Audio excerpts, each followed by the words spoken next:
Hello students, welcome back to my YouTube channel.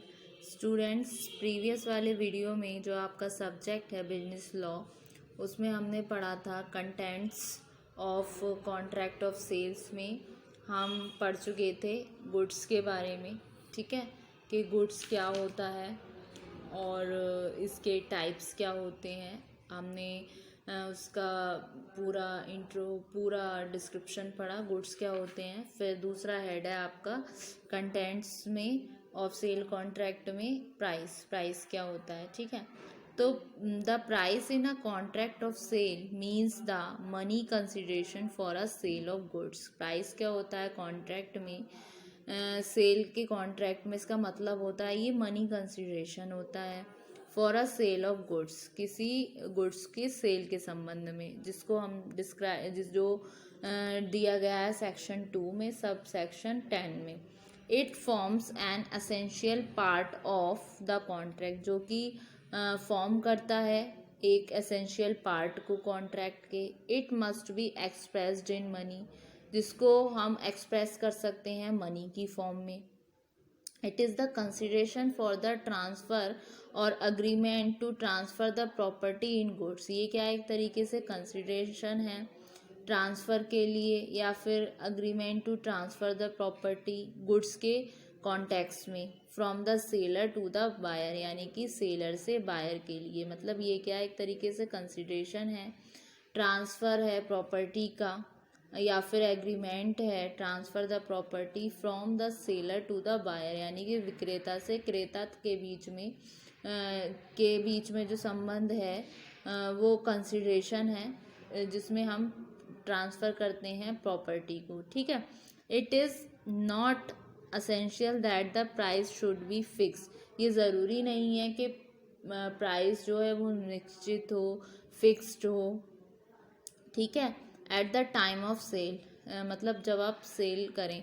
It must however be payable though it may not have been fix. ये ज़रूरी भी नहीं है कि वो फिक्स ही हो। If it is not fix और it is not capable of being fix, the whole contract is void. अगर ये फिक्स नहीं है और ये कैपेबल नहीं है फिक्स होने के, तो उस सिचुएशन में क्या है, आपका होल कॉन्ट्रैक्ट जो है वॉइड हो जाता है। ठीक है, अब एसर्टेनमेंट क्या होती है प्राइस की, जिसको सेक्शन 9 में बोला गया है। The act provide that the price may be fixed either by the contract may be agreed to be fixed in a manner provided by the contract. ठीक है, ये एक्ट प्रोवाइड करता है कि प्राइस फिक्स हो सकता है, या तो वो कॉन्ट्रैक्ट के द्वारा हो या अग्रीड टू बी फिक्स्ड हो, एक मैनर में जो प्रोवाइडेड किया गया है कॉन्ट्रैक्ट के द्वारा।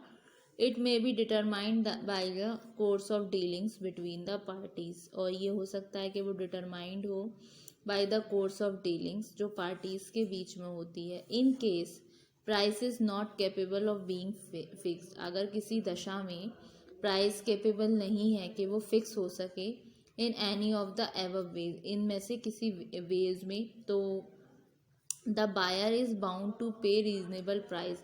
तो उस सिचुएशन में जो बायर है, जो क्रेता है, वो बाउंड हो जाता है पे करने में रीजनेबल प्राइस को। What is reasonable price will vary from case to case, और क्या रीजनेबल प्राइस होगा, ये वेरी होगा केस टू केस, मतलब अलग अलग सिचुएशंस में अलग अलग वेरी होगा जो आपका रीजनेबल प्राइस होता है। ठीक है स्टूडेंट्स, फिर आता है आपका जो कंटेंट्स में कंडीशन क्या होते हैं। In simple words, a condition is an essential requirement of the contract. Simple words में कंसिडरेशन क्या है, एक महत्वपूर्ण रिक्वायरमेंट होती है किसी भी कॉन्ट्रैक्ट की, on which whole contract depend, जिस पर आपका पूरा कॉन्ट्रैक्ट आधारित होता है, निर्भर होता है। And if that requirements of contract is breach, और किसी सिचुएशन में वो रिक्वायरमेंट्स अगर ब्रीच होती हैं, then the sufferer has an absolute right to reject the contract itself. तो उस सिचुएशन में जो सफरर है, जो उसको वहन कर रहा है, उसको राइट होता है कि वो रिजेक्ट करे कॉन्ट्रैक्ट को। जैसे एग्जाम्पल के लिए, Ram consults Shyam, a motor car dealer, for a car suitable for touring purpose to promote the sale of his product. एक राम है, कंसल्ट करता है श्याम को, जो कि एक मोटर कार का डीलर है।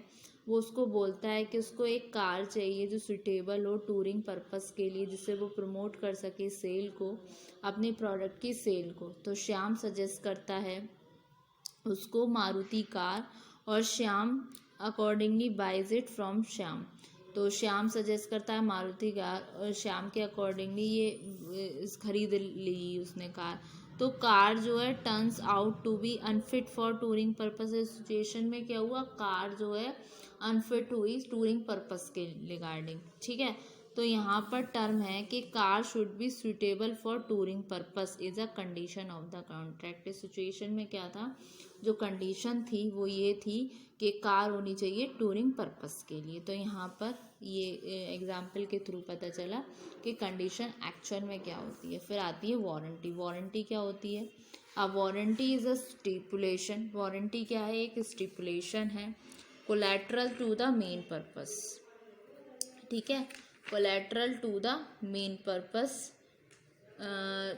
collateral to the main purpose of the contract, the breach of which gives the aggrieved party a right to sue for damages only and not to avoid the contract itself। इसमें क्या है, warranty एक stipulation है, collateral है main purpose से contract की, जिसमें जब अगर ब्रीच होता है तो ये अग्रीव्ड पार्टी को एक राइट देती है कि वो स्यू करे अपने डैमेजेस के लिए, और not to avoid the contract itself, और ना कि अवॉइड करे कॉन्ट्रैक्ट को, ठीक है।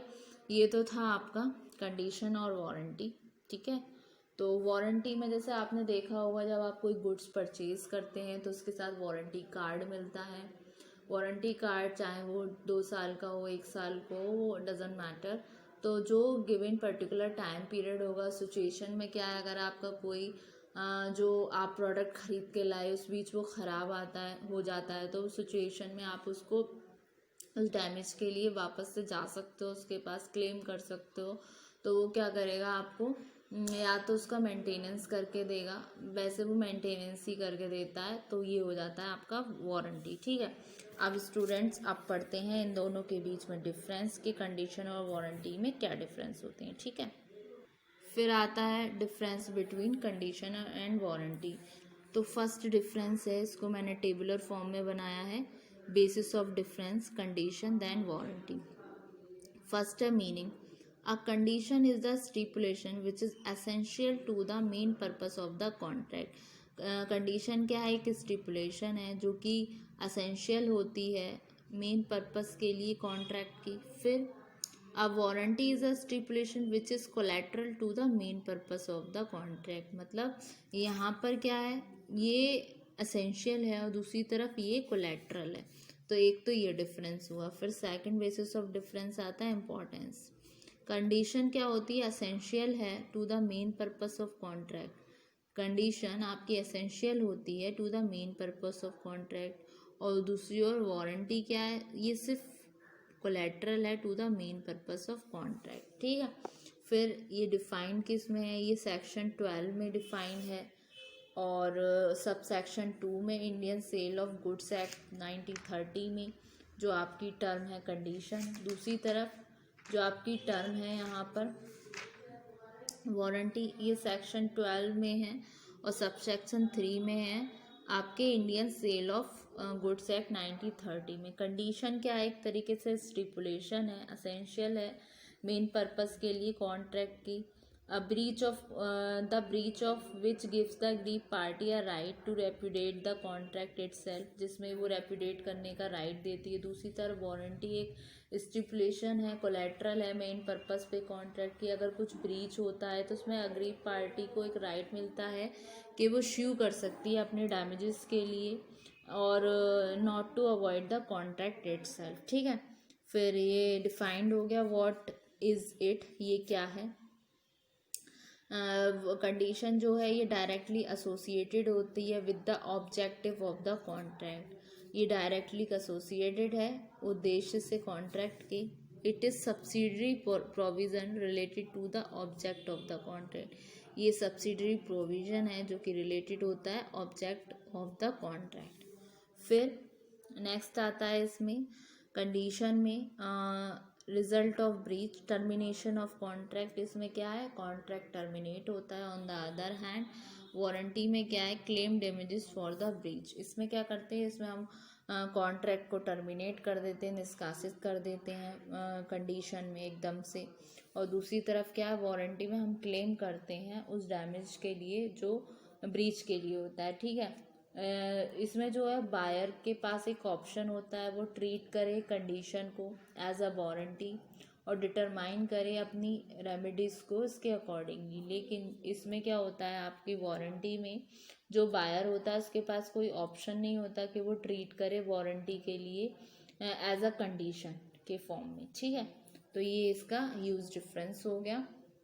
कंडीशन एक स्टिपुलेशन एसेंशियल है जो कि मेन पर्पस होता है आपके कॉन्ट्रैक्ट का, और breach of which gives the, और जो ब्रीच होता है उस वो राइट देती है अग्रीड पार्टी को कि वो राइट करे, रेप्यूडिएट करे कॉन्ट्रैक्ट इटसेल्फ। और दूसरी तरफ वारंटी में क्या है, ये एक स्टिपुलेशन है, कोलैटरल होता है मेन पर्पस के लिए कॉन्ट्रैक्ट के। ब्रीच जो होती है इस तरीके की, वो अग्रीड पार्टी को एक राइट देती है कि वो श्यू करे डैमेजेस के लिए, सिर्फ only for damages and not to avoid the contract itself. उसके अलावा कंडीशन जो है आपकी वो डिस्क्राइब हुई है सेक्शन 12 में, अंडर सेक्शन सब सेक्शन 2 में, Indian sale of goods act 1930 में। दूसरी तरफ सेक्शन 12 और सब सेक्शन 3 में Indian sale of goods act 1930 में डिस्क्राइब हुई है आपकी, डिफाइन हुई है वारंटी, ठीक है।